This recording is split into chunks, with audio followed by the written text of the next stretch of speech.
Previously, our main character meets an unfortunate end caught in a tragic accident during the exciting finale of the famous Patisser World Tournament. The kind goddess, sensing his deep regret, recognizes his sincere desire and arranges for him to be reborn in a different world as a boy named Pastry, the son of a noble lord. With this second chance, our hero sets out on a brave journey, aiming to use his exceptional baking skills to create a land of delightful sweets that will bring smiles to everyone's faces. The story continues as Pastry gently holds her hand and assures her that she's safe, making her blush. After comforting her, Pastry guides her down, which leads her to ponder about Pass, who is younger but behaves maturely. She wanted to hold her sister's hand, but she believes that Pastry is the only one who doesn't compare her to her sister. She has always been indecisive and thinks that her sister was chosen as the bride because she's prettier. Consequently, she doesn't have a high opinion of herself and feels like she's just an extra. She remembers behaving unpleasantly towards him when they first met, but he still helped her. As they reach the end of the stairs, Petra asks if they will perform the sanctification ceremony there, but she gets startled when Pastry replies negatively. He explains that his father will use magic to teleport them to the capital where they will proceed with the ceremony. Petra and Licorice feel relieved as Pastry guides them inside the room and instructs everyone to hold hands together. They follow his instructions and hold each other's hands. Then Casserole uses his magic to teleport them to the church in Bovalia.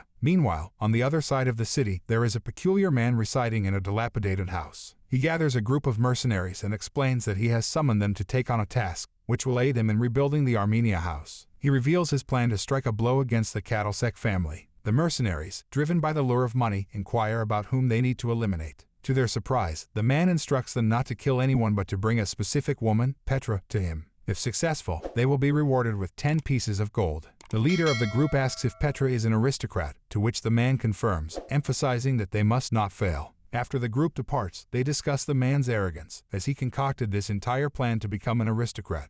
They cannot comprehend his intentions and fear they will be blamed for taking Petra. The leader explains that the man's plan has two objectives: to tarnish the Cadlex family reputation and to present himself as the savior of Petra, aiming to become an aristocrat by marrying her. This ploy exploits Petra's parents' desire to maintain their status by protecting her innocence. Meanwhile, back at the church, Past observes the heavy security outside the window. Casserole informs him that those are the underlings of the Margraves. Past finds it impressive but also remarks on their family's inability to gather such a substantial force. Petra expresses her concern about the engagement, feeling uncertain. Past assures her that once she meets Squall, she will realize her feelings. He tries to be a wingman by speaking highly of Squall. Petra becomes affectionate, describing Squall's portrait as kind and lovely, and Past thinks the engagement photo had a powerful impact. The Margrave arrives and informs Petra that the panda priest is waiting to commence the ceremony. Fuel joins them, and Casserole asks about the situation at the Cattlesec house. Fuel explains that there is a large crowd and even nobles from distant territories are arriving.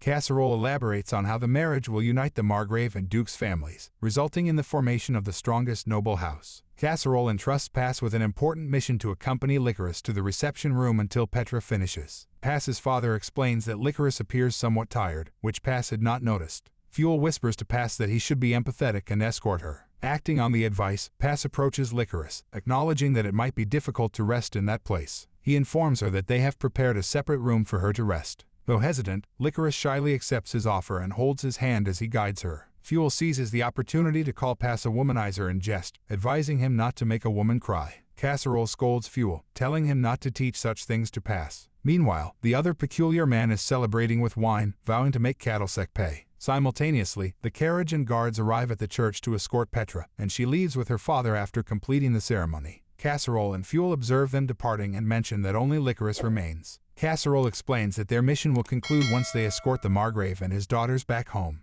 He expresses contentment that everything has been going well so far but remains wary of the large crowd. Despite dealing with a significant number of suspicious individuals, they cannot afford to let their guard down, as some potential threats may still be undiscovered. Fuel expresses concern about Pass, worried that he is spending time alone with an unmarried girl in the same room. Casserole assures Fuel that Licorice's sanctification ceremony is about to begin, so there's no need to worry. Besides, she has a formidable protector, Pyrrha, accompanying her. Pass is a bit puzzled since Licorice's primary guardian should have been Petra. Pyrrha, the maid, seems a bit aggressive as she explains that her role is to protect Licorice, which startles Pass. He asks if she can relax, but then he senses something amiss. Suddenly, Pass hears a strange noise, and the ground begins to shake, causing a massive hole to appear in the floor. Both Licorice and Pass fall into the pit, and Pyrrha shouts for help. Rushing to the room, Casserole examines the situation and deduces that a mage created the bottomless pit. He He instructs Fuel to inform the Margrave about the situation and then jumps into the pit. Meanwhile, Pass regains consciousness and tries to make sense of what happened. He realizes that he and Licorice are tied up. Inside the pit, the mercenary leader, whom they encountered earlier, speaks up, offering to explain the situation. However, Pass confidently replies that he already knows what happened. The leader says that Pass will be released if he behaves properly, but Pass is more concerned about understanding why they were taken hostage and how long it will take for his father to find him. He ponders he should not be kidnapped as his family is poor, but looking at Licorice he realizes that the mercenaries are after her. The mercenary leader instructs one of his men to keep watch over them before leaving. He warns Pass that any attempt to act will result in his death. Without a second thought, Pass resolves to protect Licorice. Casserole finally reaches the end of the vast, seemingly endless pit but realizes that the culprits have already escaped. Licorice regains consciousness, and Pass asks if she comprehends the situation. He explains all he knows and encourages her to remain calm. Although initially worried, Licorice decides to trust Pass. The guarding mercenary dismisses Pass's actions as an attempt to show off. Pass identifies the earlier guy as their mage but remains cautious about the others, determined to gather more information.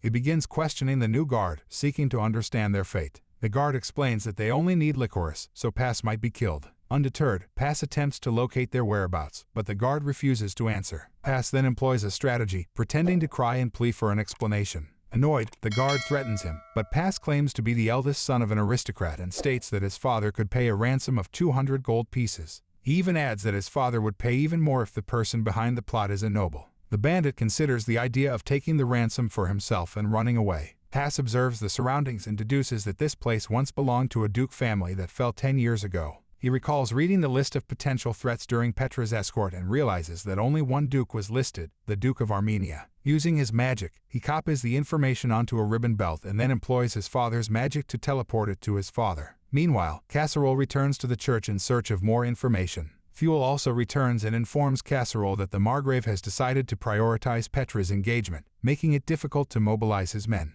Casserole understands the situation and acknowledges the difficulty of the decision. He mentions that there might be a way to take action if they can identify the attackers. The maid, recovering from her shock, scolds Casserole for seeming cold when Pass and Licorice were taken away. Casserole explains that he has confidence in Pass because he knows that Pass is with Licorice, which brings some comfort. Suddenly, a light appears in the room, and the ribbon with the copied information materializes. Casserole takes the ribbon and reads the details, revealing that Pass and Licorice are being held at Armenia's estate. They come to the realization that someone from the former Duke family is responsible for the abduction. Casserole instructs Fuel to gather some of the Duke's men, while he himself mobilizes volunteers from outside the church. Meanwhile, the mercenary leader enters the room with anger as he has just realized they mistakenly captured Licorice instead of Petra. He attempts to attack Licorice, but Pass swiftly uses his magic to teleport next to her. However, Pass receives a punch from the leader. The other mercenary is perplexed by Pass's sudden movement and inquires about what happened. The leader explains that they won't receive payment because they abducted the wrong girl, and the engagement announcement is currently taking place. Pass grasps the true intentions of the bandits, but there is no time to think. The bandits intend to kill them to eliminate any witnesses. The leader focuses on Petra, but Pass selflessly puts himself in harm's way, using one of the standby swords to protect her. He knocks down the other mercenary and attempts to face the leader, who is bewildered. Feeling relieved, Licorice witnesses Pass's bravery. Pass assures her that he will be by her side. Meanwhile, Pass steps forward and urges the mercenary leader to surrender. However, the bandit leader refuses, claiming that the battle has just begun. In response, Pass confidently declares, "This is checkmate." This brings an end to our episode.